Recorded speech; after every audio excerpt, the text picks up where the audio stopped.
Hello guys, welcome to my channel. I am Vikas Sahu. इस video में आपको सिखाएंगे जीके क्वेश्चन। हमारा प्रश्न है, वह परिवर्तन जिनका समय निश्चित नहीं होता वह कहलाते हैं नियमित परिवर्तन। हमारा अगला प्रश्न है, ऐसा परिवर्तन जिसमें पदार्थ का रूप बदल जाता है परंतु कोई नया पदार्थ नहीं बनता, वह क्या कहलाता है? वह कहलाता है भौतिक परिवर्तन। हमारा अगला प्रश्न है, ऐसा परिवर्तन जिसमें एक या एक से अधिक नया पदार्थ बनता है क्या कहलाता है? रासायनिक परिवर्तन। हमारा अगला प्रश्न है, ऐसे परिवर्तन जिन पर नियंत्रण पाया जा सकता है वह क्या कहलाता है? नियंत्रित परिवर्तन। हमारा अगला प्रश्न है, धीमी गति से अनेक क्रियाओं तथा प्रतिक्रियाओं के फलस्वरूप होने वाले परिवर्तन कहलाते हैं जटिल परिवर्तन।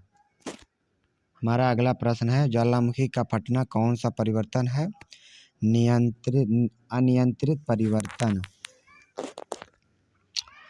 हमारा अगला प्रश्न है, पौधे के किसी भाग से प्राप्त किए जाने वाले प्राकृतिक रेशे कहलाते हैं पादप रेशे।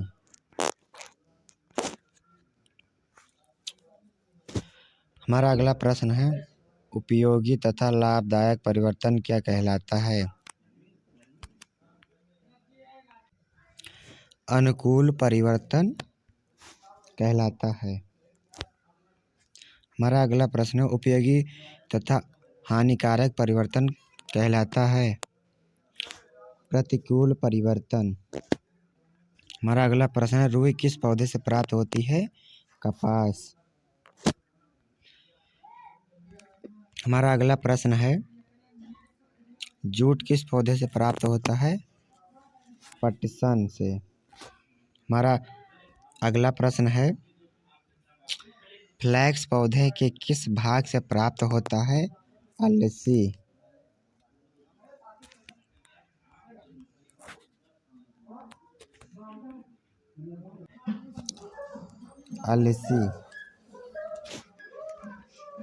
हमारा अगला प्रश्न है, किन्हीं दो प्राकृतिक रेशों के नाम बताइए।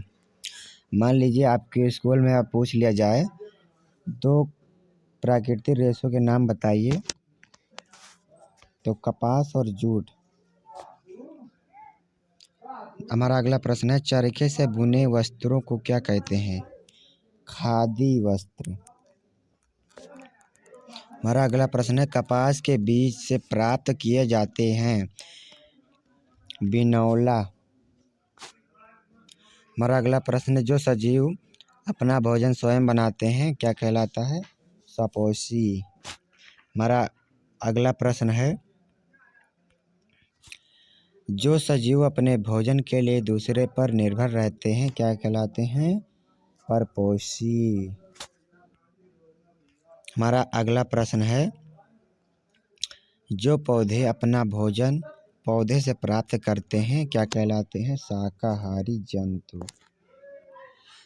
हमारा अगला प्रश्न है, जो जंतु शाकाहारी जंतुओं को अपना भोजन बनाते हैं क्या कहलाते हैं? मांसाहारी। ऐसे हमारा अगला प्रश्न है, ऐसे जो अपना भोजन दोनों स्रोतों से प्राप्त करते हैं क्या कहलाते हैं? सर्वाहारी। यानी जो ऐसे जीव जो अपना भोजन दोनों स्रोतों से प्राप्त करते हैं उन्हें कहते हैं सर्वाहारी। हमारा अगला प्रश्न है,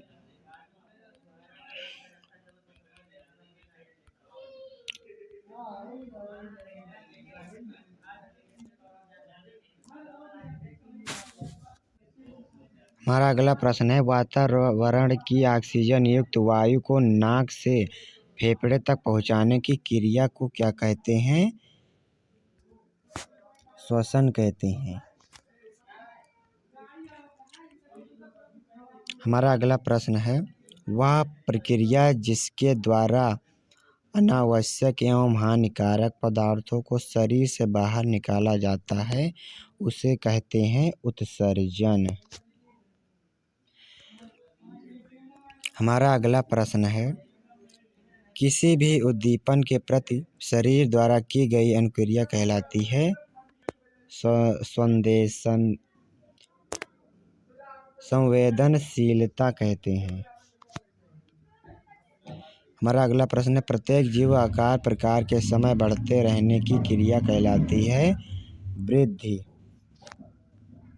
हमारा अगला प्रश्न है, सभी जंतुओं में अपने जैसा बच्चा पैदा करने की क्रिया कहलाती है प्रजनन।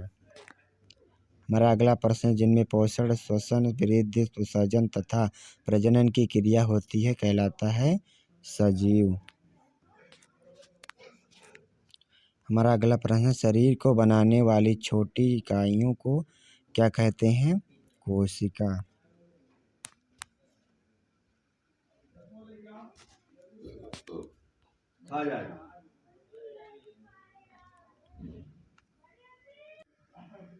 हमारा अगला प्रश्न है, कुछ जीवों का शरीर केवल एक ही कोशिका का बना होता है जिन आँखों से नहीं देखा जा सकता है, जिन्हें देखने के लिए सूक्ष्मदर्शी का प्रयोग किया जाता है, उसे कहते हैं सूक्ष्म जीव। हमारा अगला प्रश्न, सबसे सूक्ष्म जीव कौन सा है? वो है जीवाणु। हमारा अगला प्रश्न है, सबसे बड़ी कोशिका किसे कहते हैं? शुतुरमुर्ग का अंडा। हमारा अगला प्रश्न है, ऐसे जंतु जिसमें मेरुदंड नहीं पाया जाता है वह क्या कहलाता है? अकशेरुकी जंतु। हमारा अगला प्रश्न, जिसमें कशेरुक दंड पाया जाता है क्या कहलाता है? कशेरुकी जंतु। हमारा अगला प्रश्न, अंडा देने वाले जंतु कहलाते हैं, उनके उदाहरण बताइए। मान लीजिए आपको पूछ लिया जाए कि अंडा देने वाले जंतुओं को क्या कहते हैं और उनके उदाहरण बताइए, तो अंडाजू, मछली, मेढक, छिपकली, ये हो जाएंगे हमारे। हमारा अगला प्रश्न है, बच्चा देने वाले जंतुओं को कहलाता है जरायुज जंतु। हमारा अगला प्रश्न है, जल में रहने वाले जंतु कहलाते हैं जलीय जंतु।